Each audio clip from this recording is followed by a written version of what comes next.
Hello, and welcome back to Global Intelligence Weekly Wrap-Up, your go-to source for the latest headlines and in-depth analysis on espionage, foreign interference, national security, and the fascinating world of spies and spying.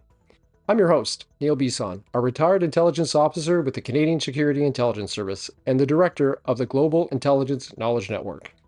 Every week, we dive into some of the most important intelligence issues and covert operations that shape our world. From the cyber threats and foreign interference to the latest developments in global espionage, we bring you expert insights and inside knowledge you won't find anywhere else. Before we dive into today's episode, make sure you subscribe to the Global Intelligence Weekly Wrap-Up on Apple Podcast, Spotify, or wherever you get your podcasts. And if you enjoy what you hear, please take a moment to rate and review the podcast. Your feedback helps us reach more listeners and continue to deliver top-notch content.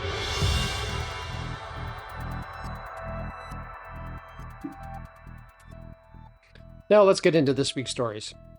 Today, we're discussing a topic that's been making waves across Canada, the issue of foreign interference in our democratic processes and the newly proposed legislation, Bill C-70.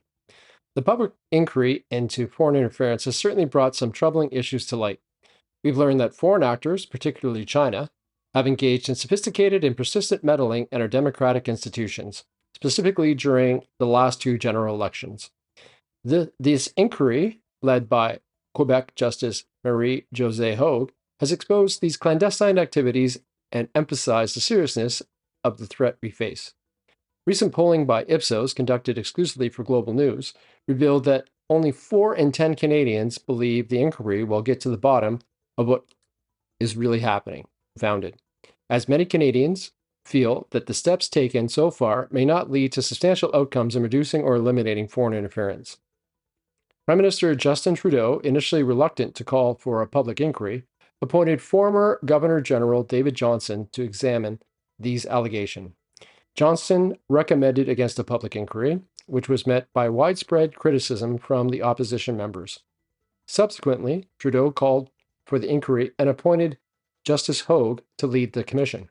Justice Hogue's interim report described foreign interference efforts by authoritarian regimes as a stain on Canadian electoral system, providing a comprehensive assessment that went beyond Johnston's finding. According to the Ipsos poll, 52% of Canadians agree that foreign governments significantly interfere in recent elections, although 37% believe the media and opposition politicians have exaggerated these allegations. Now let's talk about the government's response. Last week, the Liberal government introduced Bill C-70, which aims to combat the threat of foreign interference. This legislation proposes to broaden warrant powers and investigative tools for Canada's intelligence service and establish a public foreign influence registry. This registry would require anyone working with a foreign power or state communicating political or government information to the public or distributing money or items of value to register their activities with a commissioner. Foreign agent registries, like already exist in countries of the United States and Australia. However, public opinion is still divided on whether these proposals will make a significant difference. The Ipsos poll indicates that 43% of Canadians believe Bill C-70 will eliminate foreign interference in federal politics, but many still remain skeptical. Public Safety Minister Dominic LeBlanc expressed hope that the provisions in the bill will be placed by next election, which must be called by the fall of 2025. Meanwhile, Justice Hogue's final report is expected by the end of the year. In summary, while Canadians are increasingly recognizing foreign interference as a serious problem, there is still doubt about whether the measures proposed by the Trudeau government will be effective. The upcoming months and the final report for Justice Hogue will be critical in shaping our approach to this issue. I see this all as good. However, the bill still needs to pass, and more effort needs to be placed on the resources needed to detect, deter, and prevent foreign interference from happening. I will continue to monitor this story going forward.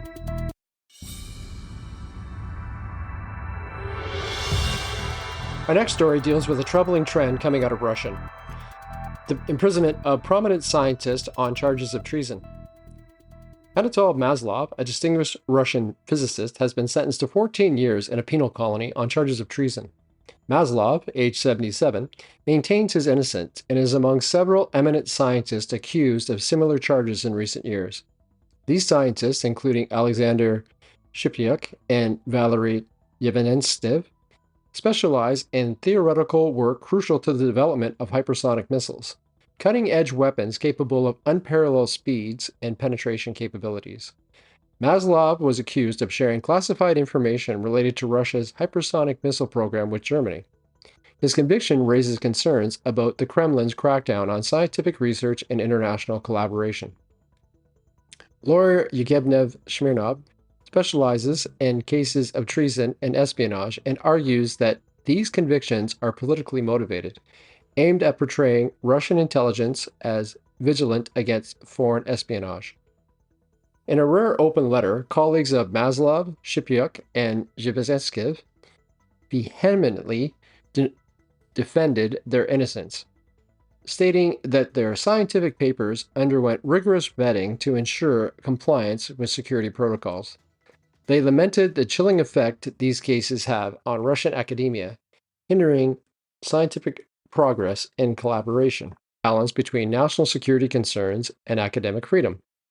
The Russian authorities assert the seriousness of the accusation, framing them as necessary measures to safeguard state secrets. However, critics argue that the charges are unfounded and detrimental to scientific advancement.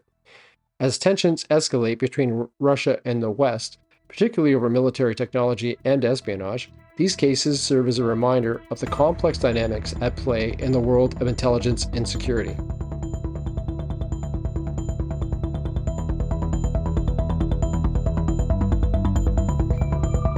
Sticking with news dealing with Russia, our next story concerns the FBI's response to concerns about the Russian influence operations that have been happening.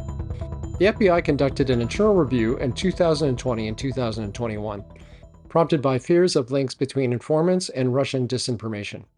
As a result of this review, the Bureau has severed ties with several informants and issued warnings about dozens of others.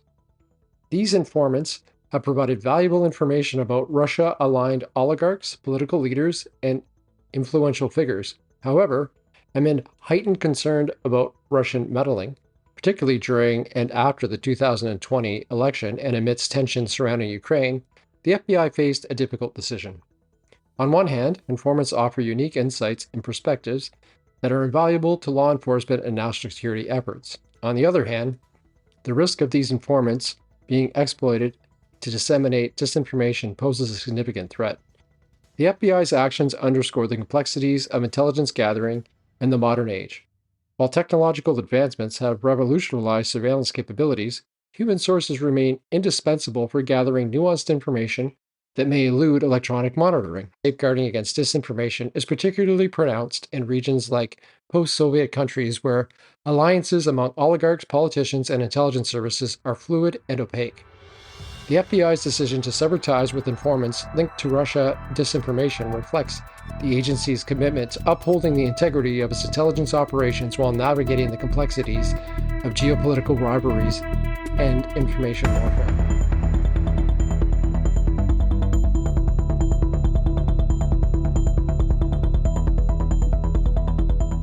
Changing our attention to the UK, our next story focuses on the mysterious death of Matthew Trickett, a former Royal Marine and Home Office immigration officer who was recently charged with assisting the Hong Kong Intelligence Service. Trickett's untimely death has raised several questions and concerns that we'll explore in detail. Matthew Trickett, 37, himself was found at the center of an espionage case that has left many puzzled. He was charged under the National Security Act just last week, accused of aiding Hong Kong Intelligence Service alongside Chi Luen, Peter Wei, and Chung Biu Yen. The trio was charged with engaging in information gathering, surveillance, and acts of deception to assist a foreign intelligence service. Tragically, on Sunday, Trickett was found dead on a park bench in Grenfell Park, Maidenhead, Berkshire. His death, currently classified as unexplained, has prompted an investigation by the Thames Valley Police Professional Standards Department following a referral to the Independent Office for Police Conduct. Did Matthew Trickett commit suicide on a park bench, or was he the victim of something more nefarious? 2. Did the police take the appropriate steps in releasing Trickett after his arrest, knowing that he had previously attempted to take his life? 3. Why wasn't there any surveillance on him to potentially identify other members of the spy network? Trickett had recently attempted suicide following his charge, yet he was granted bail, a decision now under scrutiny. This leads us to consider whether protective custody would have been a more appropriate measure. The lack of surveillance on Trickett also highlights potential gaps in the national security practices, particularly in cases involving individuals charged with espionage. Trickett's background is equally noteworthy. He served as a Royal Marine for 6 years and was a Home Office immigration officer. He also directed a security firm, MTR Consultancy. His involvement in espionage activity and subsequent death underline the complex and often dangerous nature of intelligence work. The implications of this case extend beyond the immediate tragedy. It prompts us to critically evaluate the current procedures for handling suspected spies, especially for those who may be at risk of self-harm. Furthermore, it underscores the necessity of effective surveillance and intelligence gathering to protect national security and identify broader espionage networks.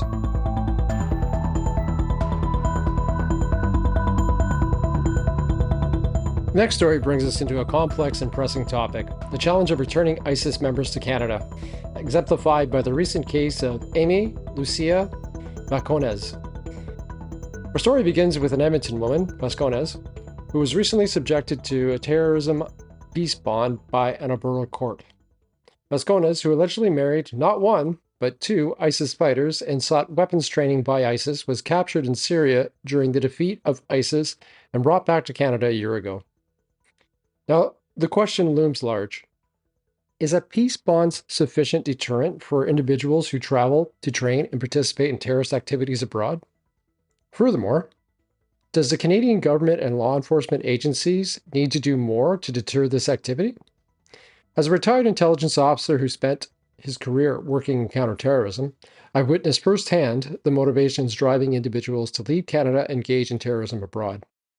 The impact on our nation and on Canadians as passport holders is significant and troubling. Vasconez, including living in ISIS-held territory, training in military tactics, and applying for martyrdom benefits, she faces no criminal charges. Instead, she's under a peace bond for the next 12 months, with restrictions on her movement, internet access, and possession of travel documents. This case is not an isolated incident. Several women who joined ISIS and returned to Canada often facing similar bond conditions. However, only a few have been criminally charged. This raises critical questions about the adequacy of the current legal frameworks and the effectiveness of peace bonds in ensuring national security. While peace bonds aim to reduce the risk posed by these individuals, we must ask ourselves, are these measures enough to protect our society? Strengthening our legal responses, enhancing collaboration between intelligence and law enforcement agencies, and incarcerating individuals who participate in terrorist activities abroad are crucial steps forward. It's clear that more needs to be done. The case of Amy Lucia Vasconez underscores the need for a robust strategy to address the threat posed by ISIS members and to uphold the integrity of our national security. If not, the result is Canada is more likely to become a country where terrorists become citizens and engage in activity abroad, only to return without any repercussions of significance. For those interested in reading more about this case and others on the related topics, I recommend checking out the full article titled Edmonton Woman Married ISIS Fighters Sought Weapons Training. And for further insights on national security and intelligence, please visit www.globalintelligenceknowledgenetwork.com.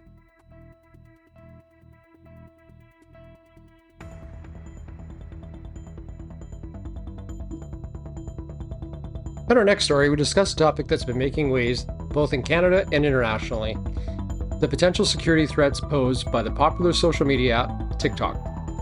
Prime Minister Justin Trudeau has urged Canadians to heed the warnings issued by the director of CSIS regarding TikTok. In a recent interview, CSIS Director David Vigneault highlighted significant concerns about the app's data security implications for Canadians. Trudeau emphasized that when the head of CSIS points out such a threat, it's crucial for Canadians to pay attention. His interview with CBC made it clear that TikTok design and the control over the information it gathers make it a potential tool for the Chinese government. He noted, "This information is going to be available to the government of China," underscoring the strategic aim of the Chinese government to collect vast amounts of personal data globally. Speaking in Winnipeg, Trudeau mentioned that the federal government is monitoring how TikTok's parent company, ByteDance, responds to the U.S. government's actions to make the app safer. Recently, American lawmakers voted to either force ByteDance to sell TikTok or shut down its operations in the U.S. This decision came after warnings from the FBI and the Federal Communications Commission about the potential for the Chinese government to access user data via Chinese laws. Trudeau highlighted that the Canadian government is very much aware of these security and privacy concerns and is urging Canadians to be extremely cautious in their online activities. In 2023, the Canadian government took a significant step by banning TikTok from all government-issued mobile devices, citing security concerns. This move aligns with the broader findings of CSIS's 2023 annual report, which labeled China as a persistent threat to Canadian information, technology, democratic institutions, and diaspora communities. The report also highlighted that Chinese intelligence services are actively engaging in covert activities targeting democratic states. The U.S. government has set a deadline of January 19, 2025, for ByteDance to divest or shut down TikTok. In response, TikTok and ByteDance are suing the U.S. government on the grounds of free speech to block this law. A TikTok spokesman stated that the accusations of data sharing with the Chinese government are unsupported by evidence, emphasizing that TikTok has never shared Canadian user data with Chinese government. It would not do so if asked. The spokesman added that TikTok moderates content according to its community guidelines and not at the behest of the government or any government.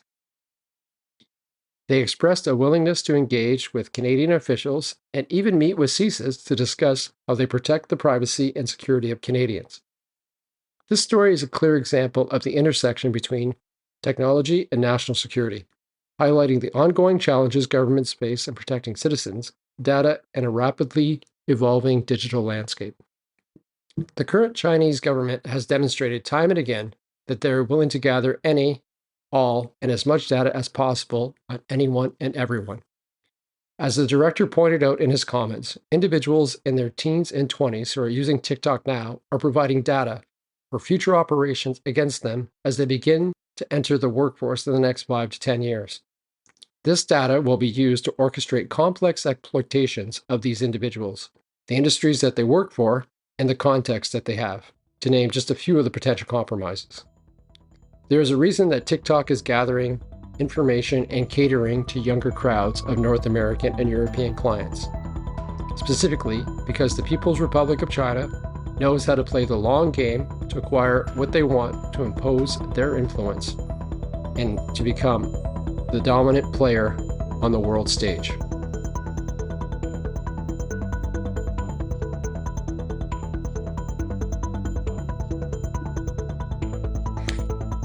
Well, that's it for this week's episode of Global Intelligence Weekly Wrap-Up.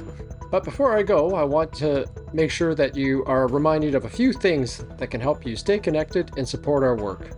First, don't forget to go to our website, www.globalintelligenceknowledgenetwork.com. It's packed with valuable information, insights, terminology, my media appearances, and dossiers of foreign and domestic intelligence agencies.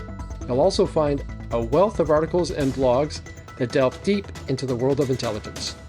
Next, check out our YouTube channel, Inside Intelligence Kickin' at Inside Intelligence Kickin'. That's capital G-I-K-N, where you'll find and be able to explore a variety of topics such as currency, cryptocurrency and terrorism, situational awareness, ghouling, and our latest multi-part series on killer spies, the dark side of intelligence.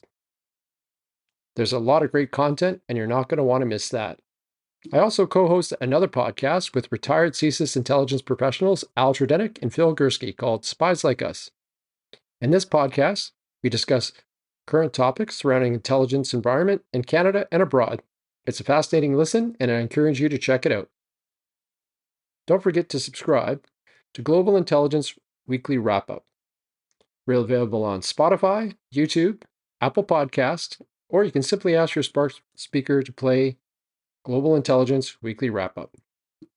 Finally, if you'd like to support the show and ensure that we continue to bring you this type of content, consider becoming a supporter at buzzsprout.com/2336717/support. Again, that's buzzsprout.com/2336717/support. Your contributions help keep the lights on and keep the information flowing. Thank you again for joining me this week. And as always, stay curious, stay informed, and stay safe. I'll see you again on the next episode of Global Intelligence Weekly Wrap-Up.